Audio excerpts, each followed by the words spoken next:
Okay.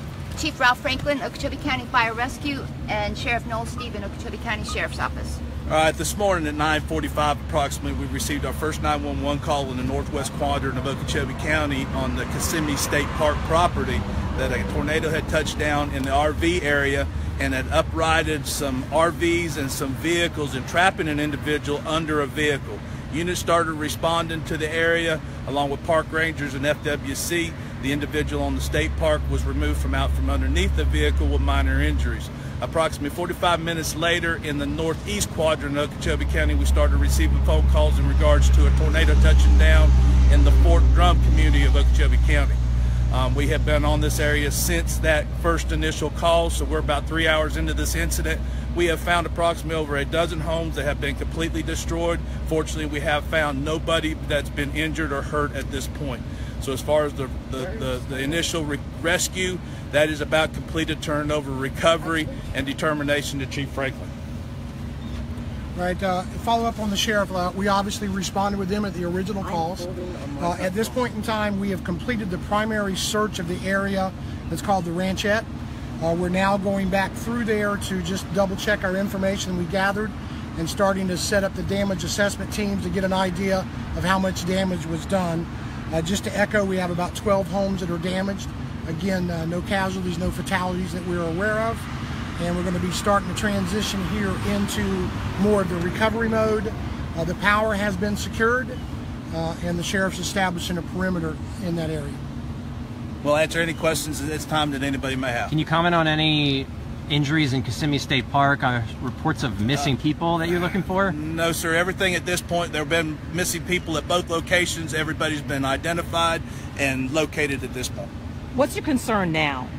Our concern now is trying to get those folks that's home is damaged, or how long they're going to be without power, to get them to Red Cross. That's why we're setting up here, so we can take care of these people and make sure everything's tended to and taken care of. We don't want them going back into their homes if there's live wires, those kind of things, and end up with injuries that we don't have right now. And what about the school buses? School bus folks have been on scene at the command post, and we're making arrangements for community stop there at command post for the families to come pick up their children here, and that's going to start within the next hour. Sheriff, we saw the houses. It's amazing that no one died.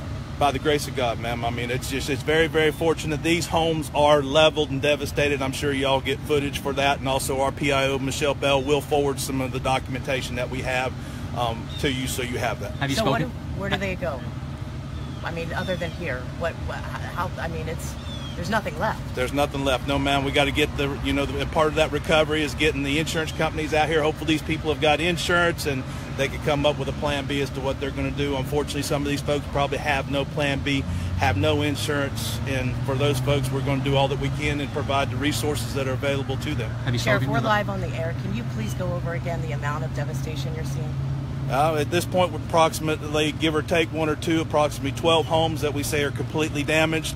To how many's been, trees through the roofs or anything like that, we have no way of knowing at this point. Have you spoken to any of the families just to gauge how they're doing? I mean, that's obviously a total shock. Everybody's just concerned, and we're being flooded at our comm center. I've taken my administrative staff out of my admin and put them into dispatch to facilitate those calls from the folks' family that are worried about their family that reside in this area. Has anyone been reported missing?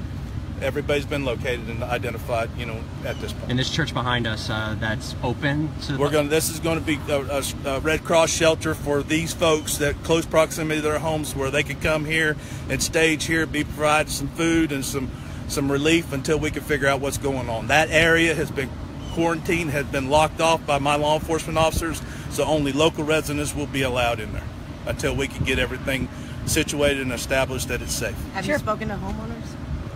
Yes, ma'am.